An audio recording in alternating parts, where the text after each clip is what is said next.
Oo, yun ang pinaka-basic requirement. Pinaka-basic na requirement. Basic requirement. Pero karamihan na yan, nare-rentahan naman. Depende sa'yo.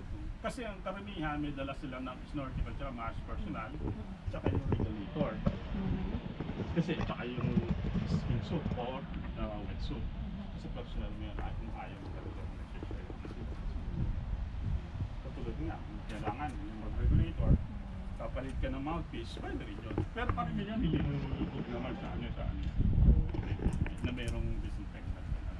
Okay, kaya pala. Depende yan sa ano. Pero pag di talagang dive resort, medyo alangan ka. Kasi syempre, luglug lang sa tubig siya.